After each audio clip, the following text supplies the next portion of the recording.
A morte é uma certeza, mas ela sempre será uma surpresa.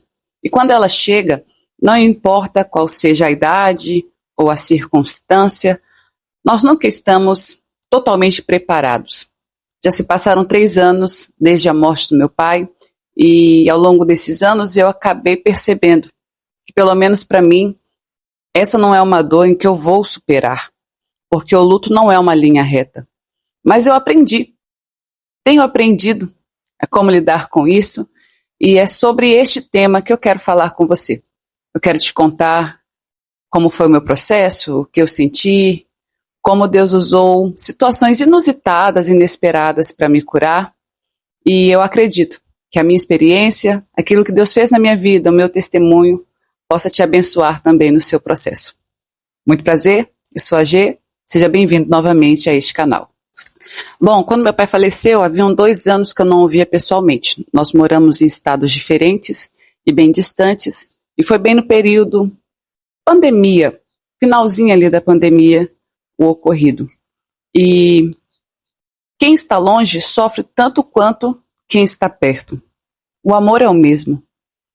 E eu confesso que nos primeiros momentos assim, eu achei que haveria um tempo em que essa dor, ela cessaria, como se, ao passar dos dias, isso vai indo embora. E eu percebi que o luto, ele é feito de ciclos, como se fosse as ondas do mar. O mar, ele oscila. Há dias que as águas estão tranquilas e há dias que eu me sinto assim. Eu consigo ter memórias do meu pai e rir delas e brincar. Há dias que eu confesso que eu não me lembro dele. Mas há dias também que está tudo conturbado, que é como uma tempestade, os dias são negros, o vento é forte, as ondas são destruidoras.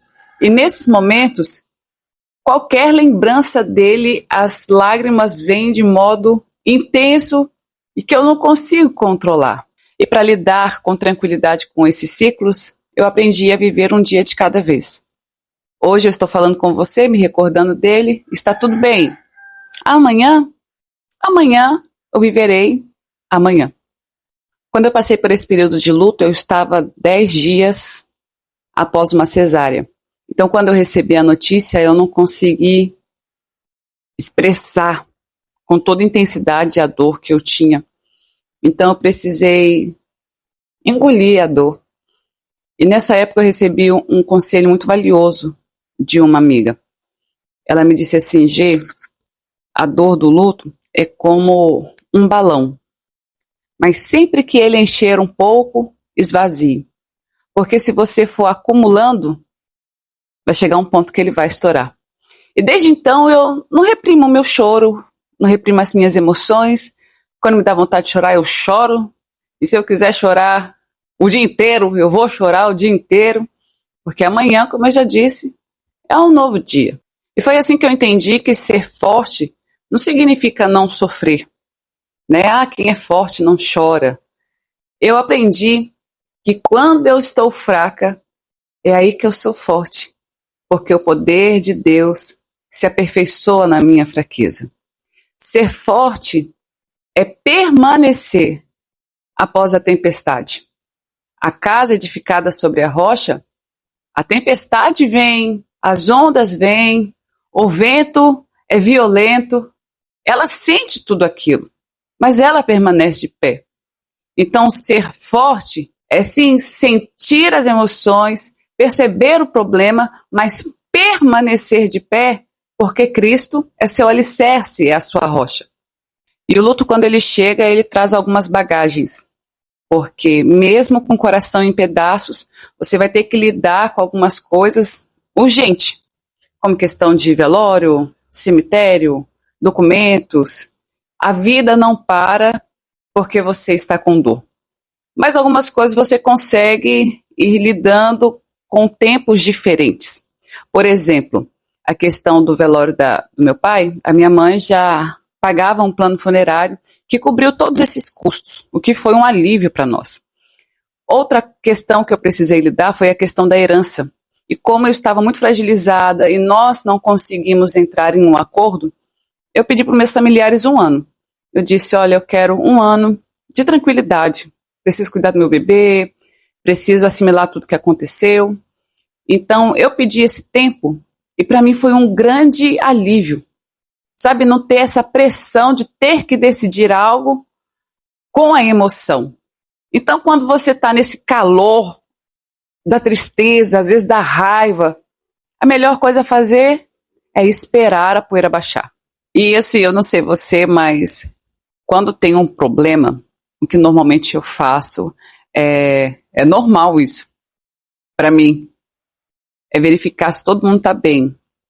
E aí depois que eu vejo que todo mundo está bem, eu meio que desabo.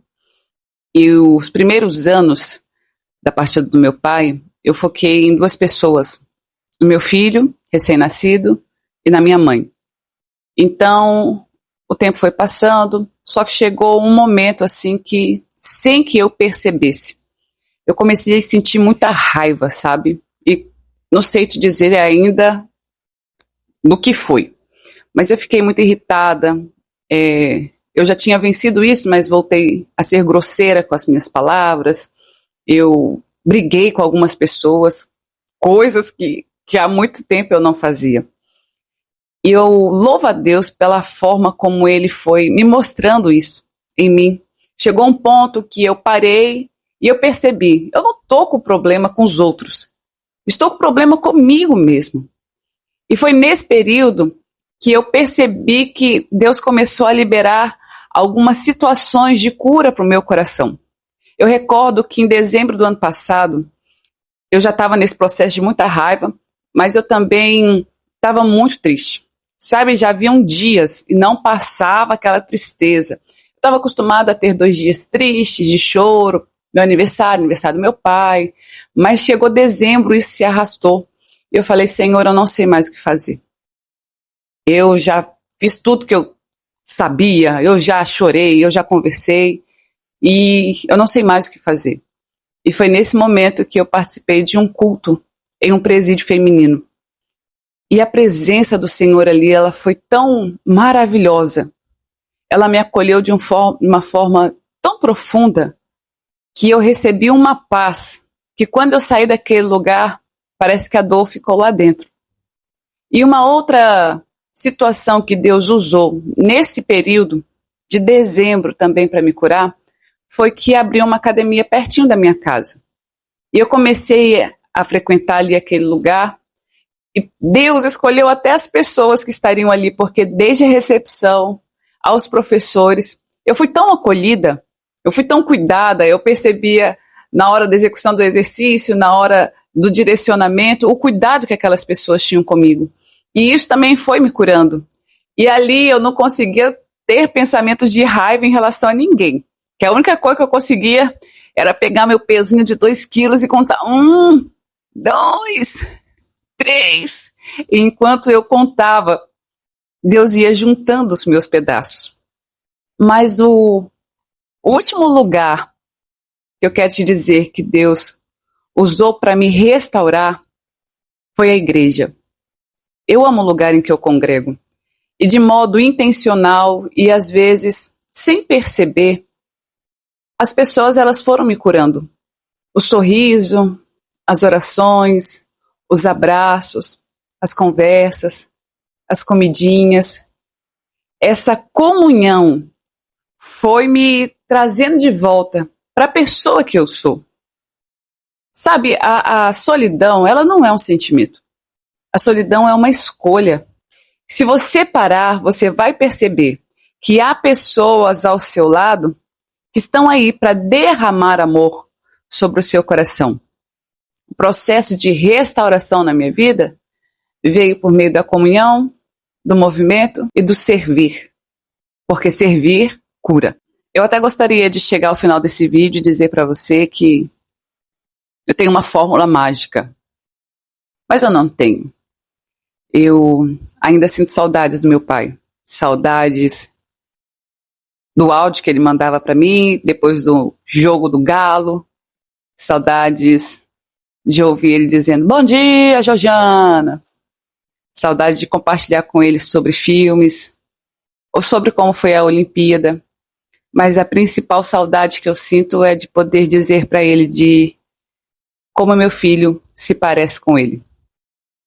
Mas a minha esperança é que um dia eu o encontrarei além do Rio Azul.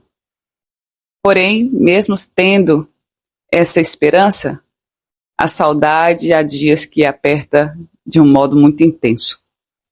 E enquanto esse dia não chega desse grande reencontro, eu estou reconstruindo uma rotina agora na ausência dele. Um dia de cada vez, respeitando meus limites, acolhendo minhas emoções e abraçando cada cuidado que Deus tem derramado sobre a minha vida.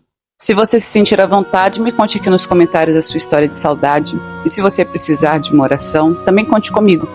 Nós estamos aqui para sorrir o seu riso e também chorar a sua tristeza.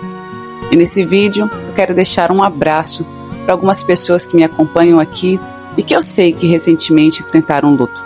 Quero deixar um abraço para a Jamile, para a Casey, para a Janaína de Macapá e um abraço muito especial para a Sônia, lá em Belém do Pará.